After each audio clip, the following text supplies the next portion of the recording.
খুলনা বাংলাদেশের একমাত্র বিভাগীয় শহর, যেটি একসময় মহকুমা ছিল যশোরের অংশ। এখন আয়তনের দিক দিয়ে দেশের চতুর্থ জেলা। সব মিলিয়ে বিস্তৃত ৪,৩৯৪ বর্গ কিলোমিটার, লোক সংখ্যাও ৩৫ লাখ।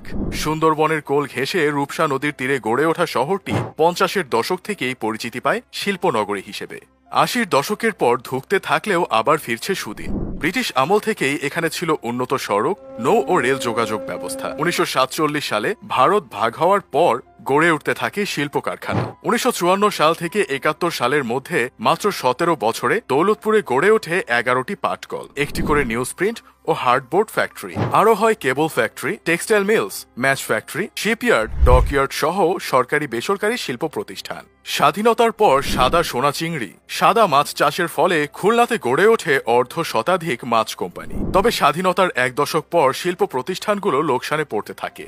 এক পর্যায়ে নিউজ প্রিন্ট কারখানা, পাটকল সহ কয়েকটি ভারী শিল্প বন্ধ হয়ে যায়। তবে খুলনা আবারও ঘুরে দাঁড়াতে শুরু করেছে। ইতিমধ্যে বেসরকারি উদ্যোগে গড়ে উঠেছে বেশ কয়েকটি শিল্প প্রতিষ্ঠান। খুলনা শিপইয়ার্ডও মুনাফায় ফিরেছে, তৈরি করছে যুদ্ধ জাহাজ। বিদেশে রপ্তানিও হচ্ছে সেগুলো। সিনেমা হলের জন্য একসময় বিখ্যাত ছিল খুলনা শহর। একটি শহরেই ছিল ২০টি সিনেমা হল, অবশ্য বেশিরভাগই এখন বন্ধ হয়ে গেছে। বাঙালির হাজার বছরের ইতিহাস ধরলে খুলনায় জনবসতি কিন্তু খুব বেশি সময় আগের না।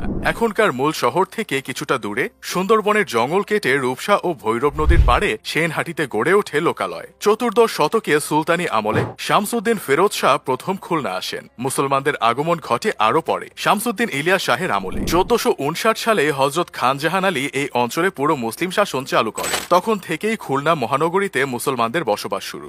ইসলাম প্রচারক ও মুসলিম শাসকদের আমলে সে সময় অনেকগুলো মসজিদ নির্মাণ হয়, এর মধ্যে ৮টি টিকে আছে আজও। খুলনায় হিন্দু, বৌদ্ধ আমলেরও অনেক পুরাকীর্তিও ছিল। কালের বিবর্তনে বেশিরভাগ বিলুপ্ত হয়ে গেছে। তবে নগরীর মহেশ্বর পাশা জোড়া মন্দির, জাতারদোল, পাইকগাছা উপজেলার কপিলেশ্বরী মন্দির আজও টিকে আছে। কপিলমুনিতে একসময় ছিল অনেক বৌদ্ধ আশ্রম। খুলনার নামকরণের ইতিহাস নিয়ে আছে মতভেদ। কেউ বলেন ধনপতি সওদাগরের দ্বিতীয় স্ত্রীর নাম ছিল খুলনা, তার স্মরণে নির্মাণ হয় খুলনেশ্বরী মন্দির, সেখান থেকেই জেলার নাম। ১৭৬৬ সালে ফলমাউথ জাহাজের নাবিকদের রেকর্ডের এলাকার নাম সেখানে কুলনিয়া।